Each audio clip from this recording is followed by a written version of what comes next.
Hello, I am Justin Dipakanan from BSc E2B, and today I will discuss about the Chinese in the Philippines.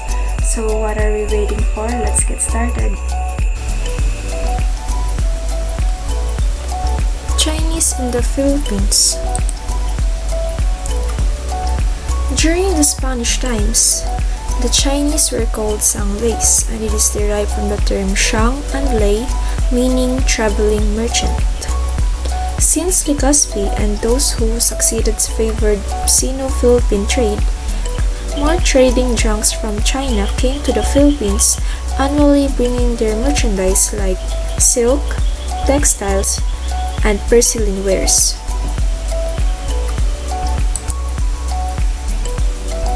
Prior to the coming of the Spaniards, the Chinese had already established their settlements in the country.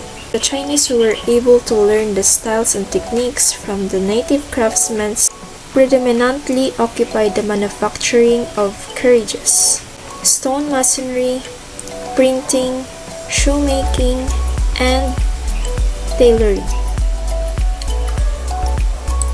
In Manila, they were forced to live outside the city walls, and this place was called Purian.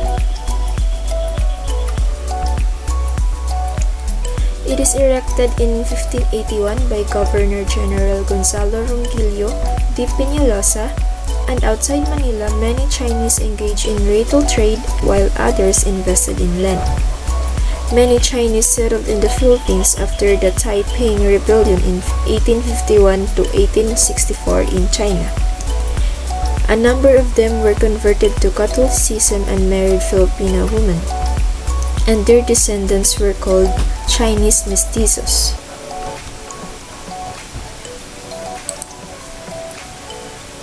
During the Spanish period, the Chinese mestizos were able to acquire land from peasants through the Pacto de Retroventa, and this was also known as Pacto de Retro, which was a contract under which the borrower who conveyed his land to the lender could repurchase it for the same amount of money that he had received. Generally, the borrower could no longer pay the sum of money, thus the transfer of land ownership to the lender has been completed.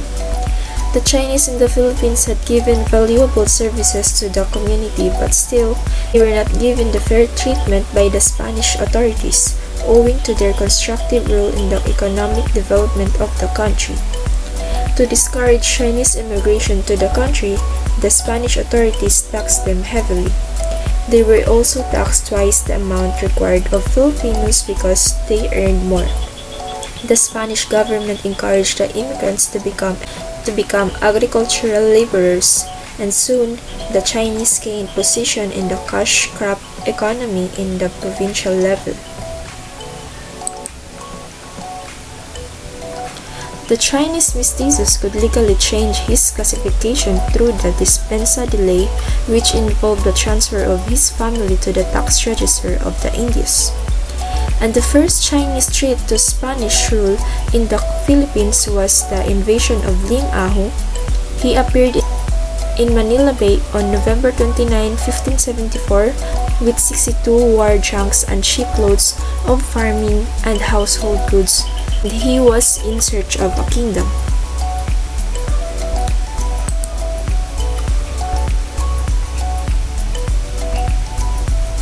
In Paranaque Beach, Lim Ahong landed a force of 600 men under Shoko, his Japanese lieutenant. And on November 30, 1574, Shoko attacked Bagong Bayan and killed Marshal Martin de Cote and assaulted the city of Manila. But the Spanish forces, aided by Filipinos, drove the invaders back to their ships. Lim Ahong himself led the second attack in Manila, and this time, Juan Salcedo has already arrived from Vigan upon knowing the previous attack in Manila, and he succeeded Cote as a marshal. Shoko died in action while Lim Ahong retreated with his ships and men northward to Pangasinan. He established a colony at the mouth of Agno River.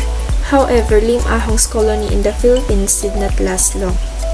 Marshal Salcedo with a fleet of 1,500 Filipinos and 250 Spaniards sailed from Manila to Pangasinan and destroyed Lim Ahong's stronghold in Lingayen Gulf. The first Chinese revolt was brought about by the deep-seated suspicion of the Spaniards, and on May 23, 1603, 3 Chinese mandarins arrived in Manila,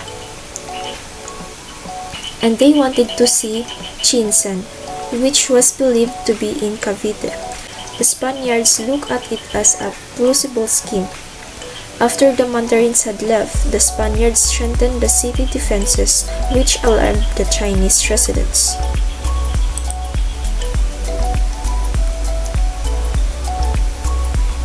In Parian, a secret plot to overthrow the Spaniards was planned under the leadership of Ing Kang.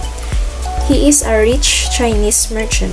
They attacked the Tondo and Quiapo on October 3, 1603 by setting the buildings on fire and killing the inhabitants. Don Luis Dasmariñas and Captain Thomas Bravo de Acuña led the retaliatory attack, but they were ambushed. However, the Chinese failed to capture the city walls because of the Spanish, Filipino, and Japanese joint forces, including the friars as well as the residents of the area. So the Chinese rebels retreated to the hills of San Pablo and Laguna, but they were defeated by the forces led by Cristobal de Acueta Manchaca. In 1639, the Chinese revolted for the second time, and this was caused by Governor General Sebastian Hurtado de Corcuera's order forcing the Chinese to work in Calamba and Laguna. The Chinese denounced the abuses committed by Spanish tribute collectors. On November 19, 1639, hostilities began in Calamba and it spread to other towns, killing several Spanish friars, including the alcalde-mayor of Laguna, Marcos Zapata. In the early part of 1662, Cosenga was able to take Taiwan from the Dutch. He sent Father Victorio Ricci to Manila to extend his detective for tribute from the Spanish authorities.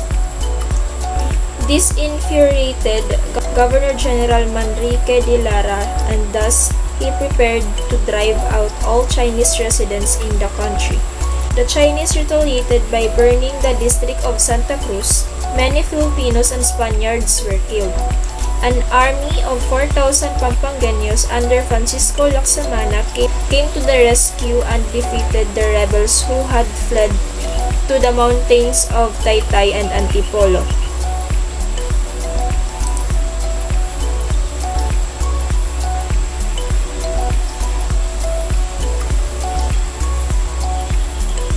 The fourth Chinese revolt is on 1686.